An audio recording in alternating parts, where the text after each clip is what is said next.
Politics वाला, आओ राजनीति करें। हल्के में लिया तो 2022 में टांगा पलटी कर दिया, सरकार को बदल दिया, आम लोगों के मन की सरकार को हमने लाया वहां पर। और इसलिए मुझे हल्के में मत लेना, ये इशारा जिनको समझना है वो समझ ले। बिहार में नीतीश सरकार के शपथ ग्रहण समारोह के बीच हम आपको महाराष्ट्र की एक खबर बताने जा रहे हैं, जिससे आपको बीजेपी की रणनीति का अंदाजा लगाया जा सकता है, जिससे आपको ये समझ आ जाएगा कि बिहार में भले ही बीजेपी ने अभी महाराष्ट्र वाला फॉर्मूला नहीं अपनाया हो, लेकिन देर सवेर वहां होगा भी वही जो महाराष्ट्र में हुआ, यानी बीजेपी का सीएम और गठबंधन के दलों के डिप्टी सीएम।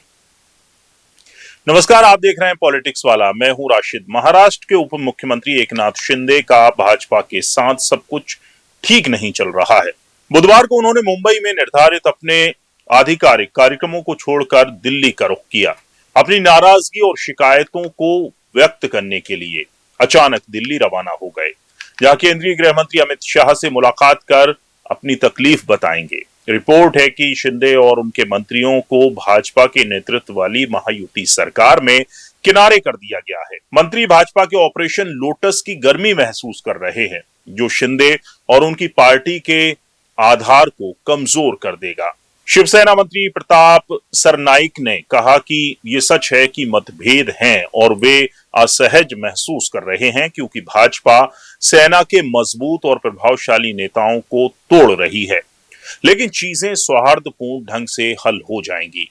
एक उच्च पदस्थ सूत्र ने एक अखबार से कहा कि शिंदे का चारों तरफ से गला घोंट दिया गया है और उनके तथा उनके लोगों के लिए भूल भुलैया जैसी स्थिति पैदा हो गई है, ताकि उनके पास भाजपा के निर्देश को स्वीकार करने के अलावा कोई विकल्प ना बचे। शिंदे के मित्र और डेवलपर अजय अशर, जो वर्तमान में दुबई में रहते हैं और शिंदे के करीब नहीं है, उन्होंने वित्तीय मामलों में मदद करने में अपनी लाचारी व्यक्त की। दूसरी ओर सेना के मंत्रियों को पर्याप्त धन आवंटित नहीं किया गया, यानी कि बजट उनके विभागों को नहीं दिया गया है और सेना के मंत्रियों के विभागों के फैसले भी मुख्यमंत्री कार्यालय द्वारा लिए जा रहे हैं। इसलिए शिवसेना के जो मंत्री हैं, इसे लागू करने की शक्ति और अधिकार के बिना सिर्फ पदों पर बने हुए हैं, यानी कि सिर्फ नाम के मंत्री हैं।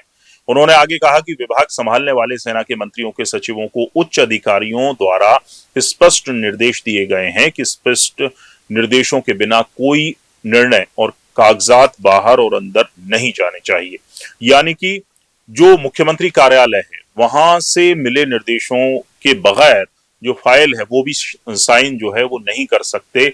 शिंदे खेमे के जो मंत्री हैं उनको बजट दिया नहीं है और वो सिर्फ नाम के मंत्री बने हुए हैं।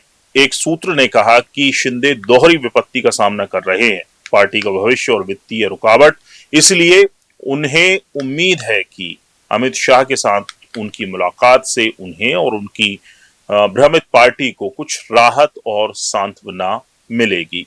मंगलवार को विरोध के रूप में शिंदे के मंत्रियों ने कैबिनेट बैठक छोड़ दी और भाजपा के ऑपरेशन लोटस पर अपना गुस्सा व्यक्त करने के लिए मुख्यमंत्री फडणवीस से मिले।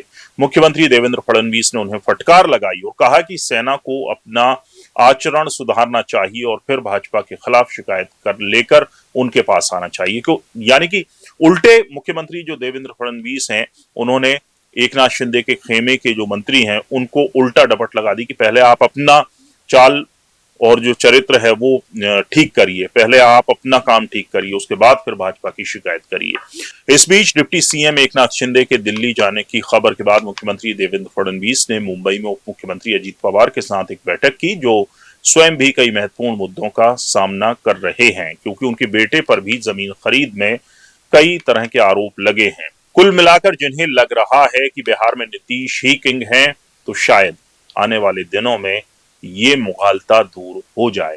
हो सकता है 6 महीने, 1 साल या थोड़ा और वक्त, क्योंकि बीजेपी जैसा दिखाती है वैसा होता नहीं। पूरा वीडियो देखने के लिए शुक्रिया। इस वीडियो पर कमेंट कर आप भी अपनी राय हमें दे सकते हैं। वीडियो पसंद आया हो तो लाइक कीजिए, शेयर कीजिए और हमारे चैनल पॉलिटिक्स वाला को सब्सक्राइब जरूर कीजिए। नमस्कार।